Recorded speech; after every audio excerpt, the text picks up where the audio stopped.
237 حديث عن جابر بن عبد الله قال سمعت رسول الله صلى الله عليه وسلم يقول إذا سمعتم نباح الكلب بالليل أو نحاق الحمير فتعوذوا بالله.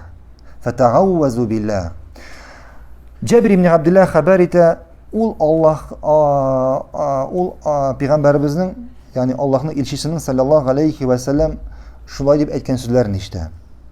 Peygamberimiz sallallohu alayhi va sallam aytdi: "Agar birarigiz tunni it uruvin eshitaykan, it uruvin, ya'ni eshak qishqiruvin eshitaykan, a'uzu billahi minash shaytonir rojim deb kimga? Allohga sig'insin. Ya'ni a'uzu billahi minash shaytonir rojim deb aytsin. Fa innakum yarawna ma la yarawna. Shunniqta alardi it ham eshak. Siz ko'rmagan narsalarni ko'ralar. Siz ko'rmagan narsalarni ko'ralar. Va aqallu al-khuruja idza hada'atir rijlu. Ham oyoqlaringiz tinchlangandan so'ng dey, uramga chiqishdan tiyiling'iz dey. Kelamda. Kelmanda. Namda kel, namda o'tir. Tez bo'l. Oyoqlaringiz tinchlangandan so'ng dey, uramga chiqishdan tiyiling'iz dey. Oyoqlaringiz tinchlangandan so'ng uramga chiqishdan tiyiling'iz dey. Oyoqlaringiz tinchlangandan so'ng, ya'ni yastu namozidan so'ng, Aisha namozidan so'ng. Fa inna Alloha yabussu fil laylati min khalqihi ma yasha. Shunniqta Alloh tungi vaqtda o'zi tilagan mahluqlarin yer bo'yicha tarata, yerga chiqarga ruxsat etadi. Va ajifu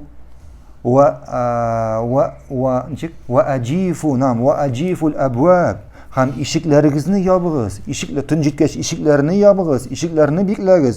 Vazkuru smallohi alayha. Ham eshiklaringizni yopganda bismillahir rohmanir rohim deb aytingiz. Bismillah deb aytingiz.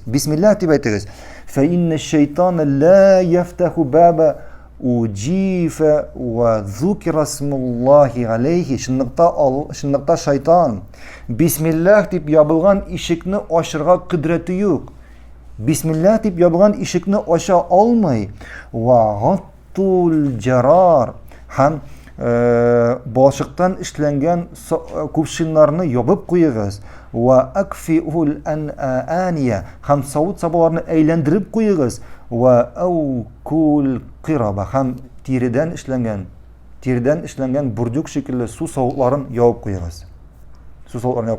Bu hadis biz bir necha olgan hadisni o'z ichiga oladi. Birinchisi it ham eshak tovushini eshitgandan so'ng tunni a'uzu billahi minash shaytonir rojim deb Allohga sig'inishlar kerak. Chunki ularning itning tunni uruvi ham eshakning tunni qishqiruvi, ya'ni demak ular narsadir ko'ralar.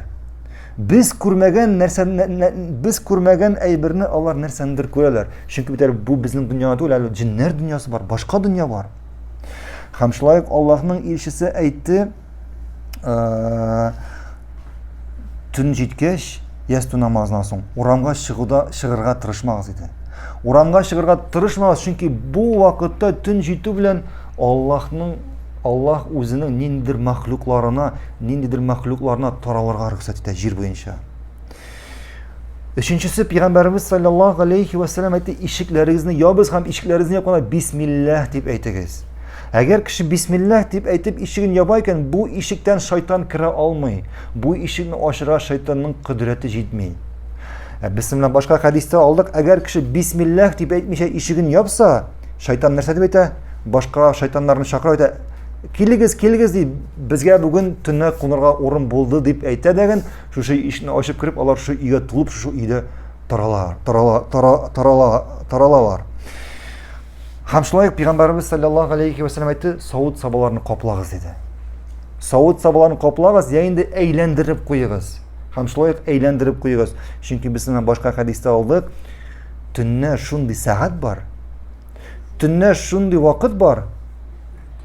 Bir tun bor. Ham shu tunda narsa yerga shuma, ya'ni yerga nindir og'ritshi. җиргә ниндидер авыру төшә һәм әгәр савыт-саба ачып кала икән, шунда керергә мөмкин.